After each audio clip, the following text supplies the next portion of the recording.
Welcome to RS academy. Previous RRB group D మరియు NTPC ఇతర ఎగ్జామ్లకు సంబంధించిన ప్రీవియస్ క్వశ్చన్లను క్షుణ్ణంగా పరిశీలిద్దాం.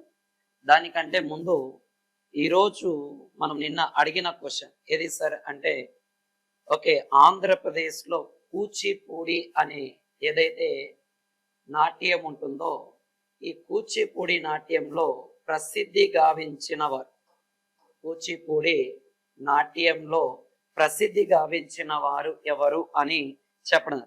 మనకి చాలా మంది కామెంట్ చేశారు. ఎవరెవరు సార్ అంటే ఏదే సార్ అంటే సిద్ధేంద్ర యోగి అని. దాని తర్వాత అక్కడ నుంచి యామిని కృష్ణమూర్తి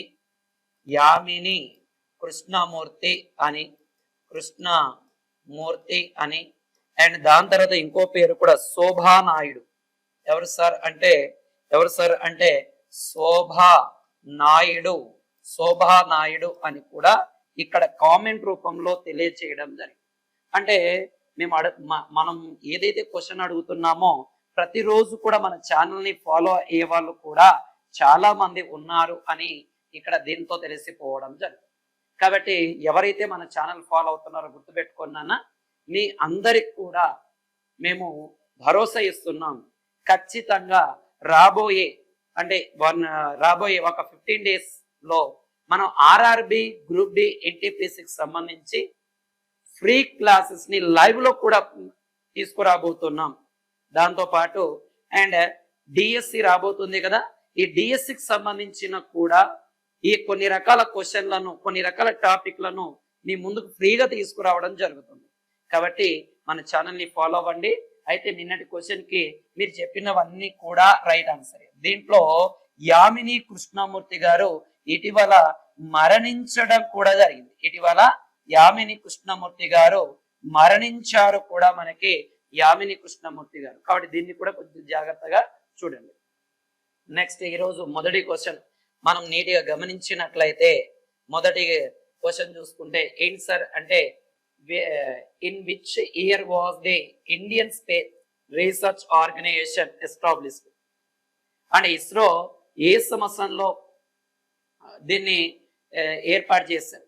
ఇది భారత అంతరిక్ష పరిశోధన సంస్థ ఏ సంవత్సరంలో స్థాపించబడింది? ఇది గత ఎన్టీపీసీ ఆర్ఆర్బి ఎన్టీపీసీలో అడిగిన క్వశ్చన్ అండ్ ఆర్ఆర్బిలో అడిగిన క్వశ్చన్. అన్ని రకాల ఎగ్జామ్ లో తరచుగా పడే question. Option A 1969, option B 1962, option C 1971, option D 1975. దీని యొక్క కరెక్ట్ ఆన్సర్ ఏమిటి అనగా 1969 అనేది దీని యొక్క సరైన సమాధానంగా చెప్పడం జరుగుతుంది. ఇస్రో అనేది 1969 ఆగస్టు 15వ తారీఖున బెంగళూరు కేంద్రంగా ఏర్పాటు అవ్వడం జరిగింది.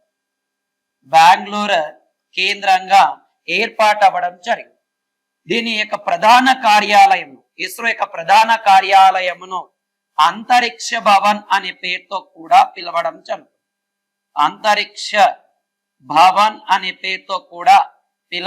జరుగుతుంది. అయితే ఇస్రో యొక్క ప్రధానమైన కార్యక్రమం ఏంటి సార్ అంటే రాకెట్లను ప్రయోగించడం. అంటే రాకెట్ల ద్వారా ఉపగ్రహాలను అంతరిక్షంలోకి ప్రయోగించడం జరుగుతుంది. ఇది అంటే ఈ ఉపగ్రహాల ద్వారా మానవ అవసరాలను తీర్చుకోవడం జరుగుతుంది. మనం దీని వలన ఈ యొక్క ఇస్రో యొక్క పితామహుడుగా ఎవరిని పిలుస్తారు సార్ అని గమనించినట్లయితే విక్రమ్ సారాభాయ్ను ఇస్రో లేదా అంతరిక్ష పితామహుడుగా పిలుస్తాం. మొదటి ఇస్రో చైర్మన్ కూడా ఎవరు అని గమనించినట్లయితే ఈ యొక్క విక్రమ్ సారాభాయ్. అయితే ఈ రాకెట్లు ఎక్కడి నుంచి ప్రయోగిస్తుంది ఇస్రో అంటే, ఒకటి సతీష్ ధావన్ స్పేస్ సెంటర్ అనేది ఉండడం జరుగుతుంది.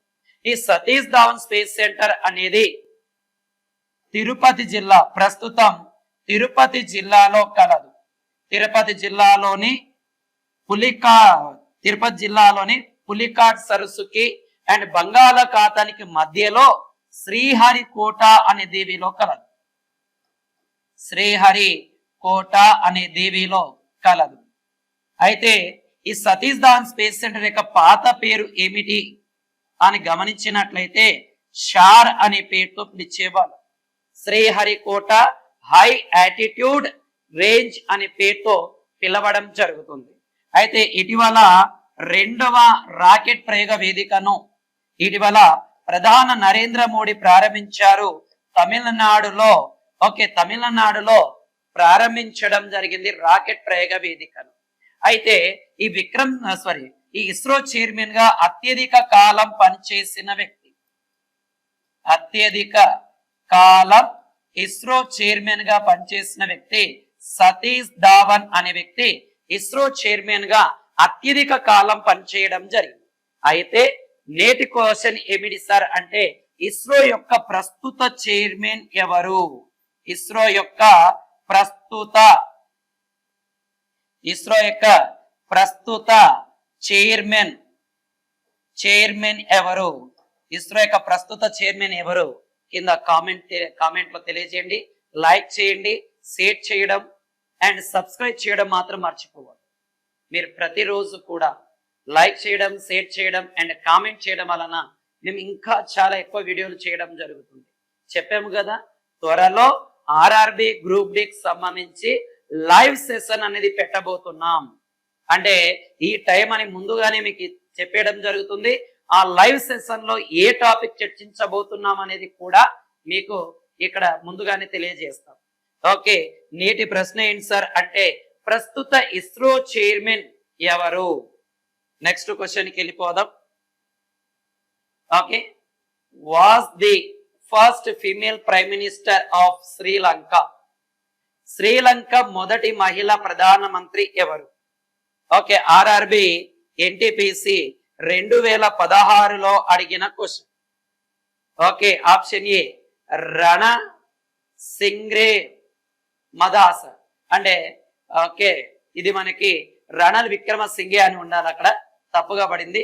డింగిరి Banda Wijetunga and Sirimavo Bandaranaike and option D చంద్రికాకు మారా తుంగ అనేది.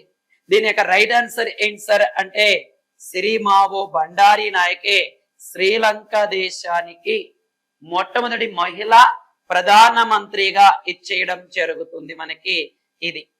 ఓకే, దాని తర్వాత మనకి ప్రజెంట్ శ్రీలంక యొక్క అధ్యక్షుడుగా ఎవరు కొనసాగుతున్నారు అంటే ఇటీవల శ్రీలంకలో ఆర్థిక అత్యవసర పరిస్థితి రావడం వలన అక్కడ నుంచి ఆ దేశ అధ్యక్షులు పారిపోయారు. అందువలన ప్రజెంట్ ఈ శ్రీలంక దేశ అధ్యక్షుడు ఎవరు ఉన్నారు సార్ అంటే కుమార దిశనాయకే అనే వ్యక్తి ప్రజెంట్ ఈ యొక్క అధ్యక్షుడుగా ఈ యొక్క ఏదాని అధ్యక్షుడు సార్ అంటే శ్రీలంక అధ్యక్షుడుగా కొనసాగడం జరుగుతుంది మనకి. ఓకే, ఇక్కడ మహిళా ప్రధానమంత్రి వచ్చారు కాబట్టి భారతదేశంలో మొదటి మహిళా ప్రధానమంత్రి first prime minister of India ఎవరు సార్ అంటే ఇందిరా గాంధీ గారు ఉండడం జరుగుతుంది. అండ్ దాని తర్వాత భారతదేశంలో మొదటి మహిళా సీఎం ఫస్ట్ ఉమెన్ సీఎం ఎవరు సార్ అంటే సుచేత కృపాలాని అనే ఆమె. అదే ఫస్ట్ గవర్నర్ ఆఫ్ ఇండియా మొదటి మహిళా గవర్నర్ ఎవరు సార్ అంటే సరోజిని నాయుడు గారు ప్రస్తుతం మొదటి మహిళా గవర్నర్ గా పనిచేశారు. మొదటి మహిళా ఐపీఎస్ ఇన్ ఇండియా ఎవరు సార్ అంటే కిరణ్ బేడి అని పిలవడం జరుగుతుంది. అదే ప్రపంచంలో మొదటి మహిళా అధ్యక్షురాలు ఎవరు సార్ అంటే ఎస్టిరా ఫెరల్ ఏ దేశానికి చెందిన ఆమె సార్ అంటే అర్జెంటీనా అనే దేశానికి చెందిన ఆమె.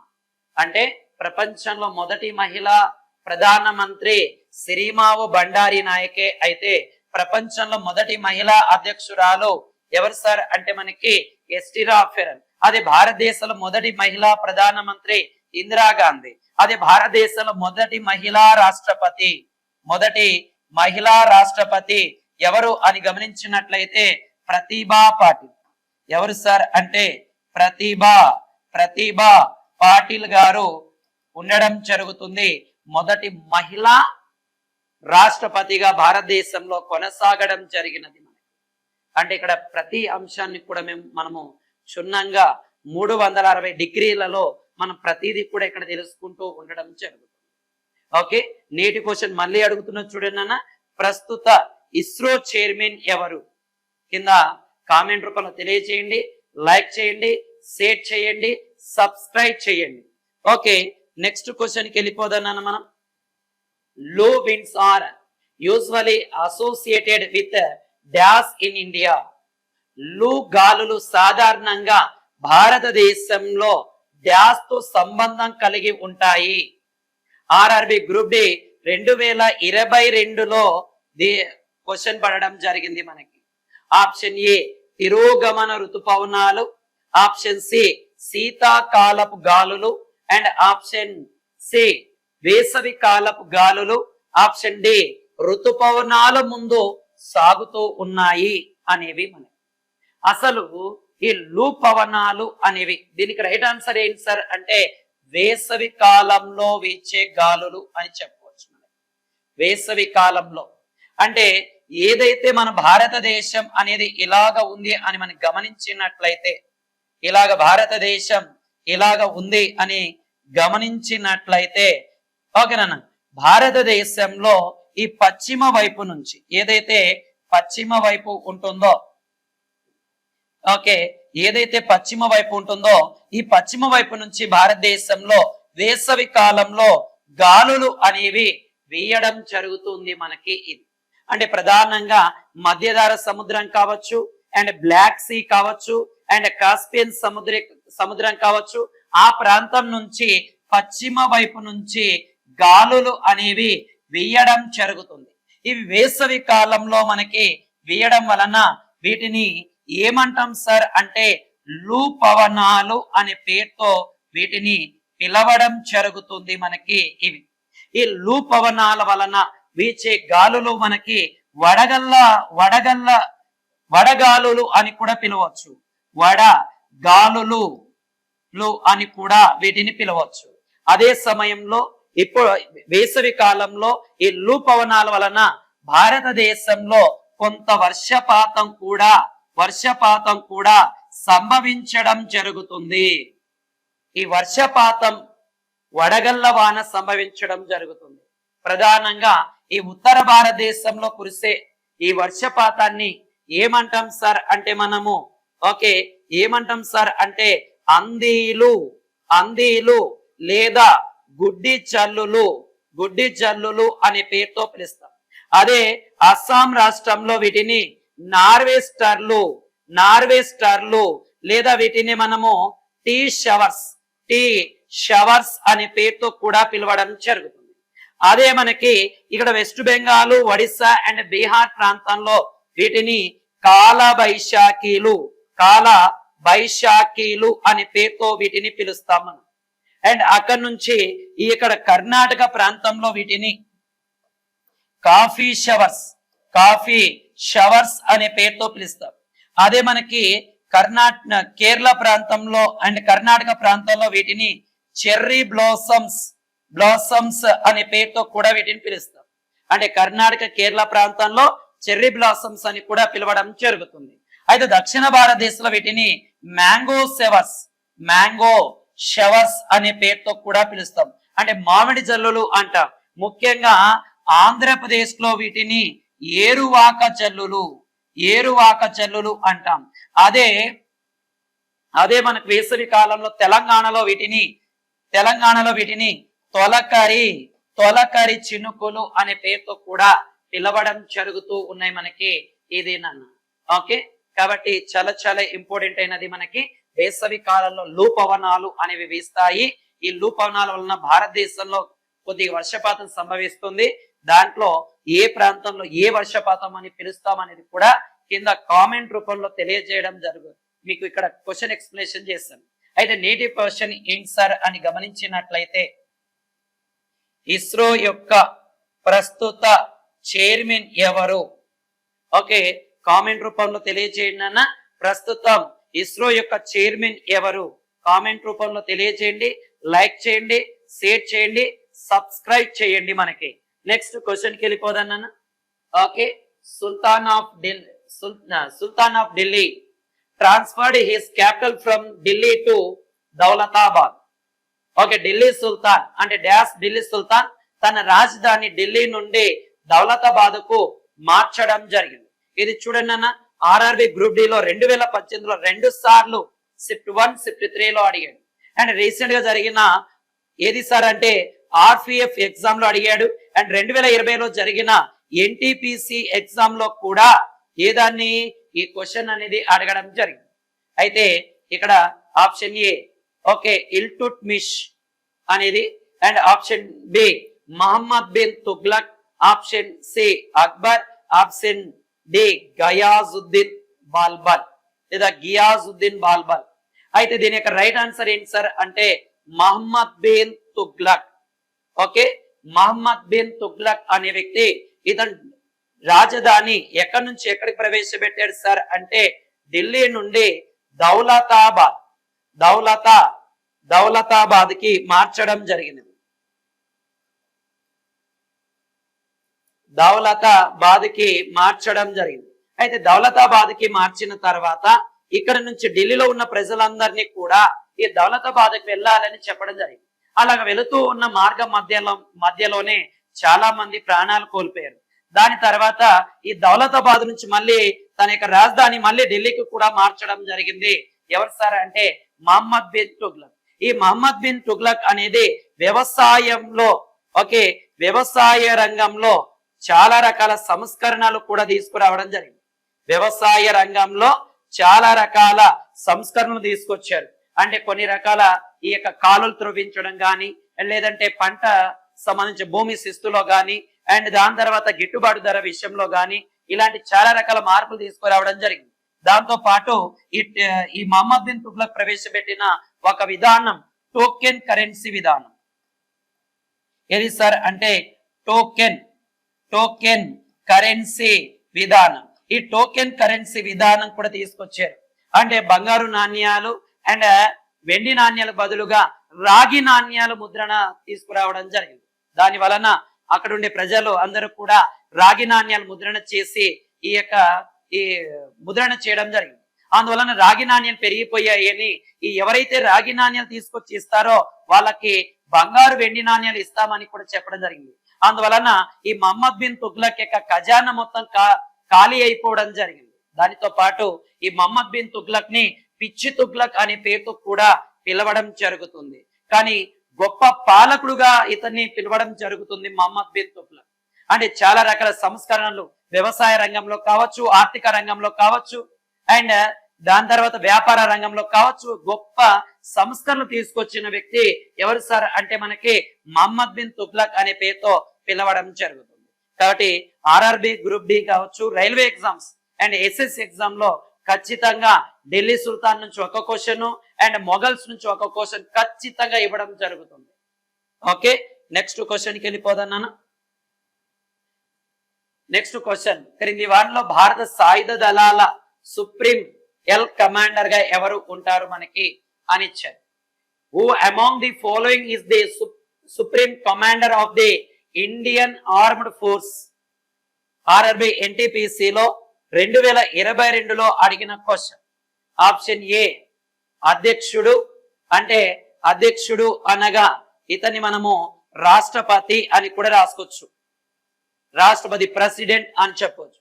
Option B Lok Sabha speaker, option C ప్రధానమంత్రి, ఆప్షన్ డి రక్షణ శాఖ మంత్రి. అయితే దీని యొక్క రైట్ ఆన్సర్ ఏంటి సార్ అంటే రాష్ట్రపతి. అంటే త్రివిధ దళాల అధిపతిగా ఎవరిని పిలవడం జరుగుతుంది సార్ అంటే మనకి ఈ రాష్ట్రపతి. ఎవరిని పిలవడం జరుగుతుంది సార్ అంటే మనకి రాష్ట్రపతిని పిలవడం జరుగుతుంది మనకి. ఇది రాష్ట్రపతిని. అంటే ఈ యొక్క army, navy and air force ఈ మూడిటికి అధిపతిగా ఎవరు ఉంటారు సార్ భారతదేశంలో అంటే రాష్ట్రపతి అనే వ్యక్తి ఉండడం జరుగుతుంది.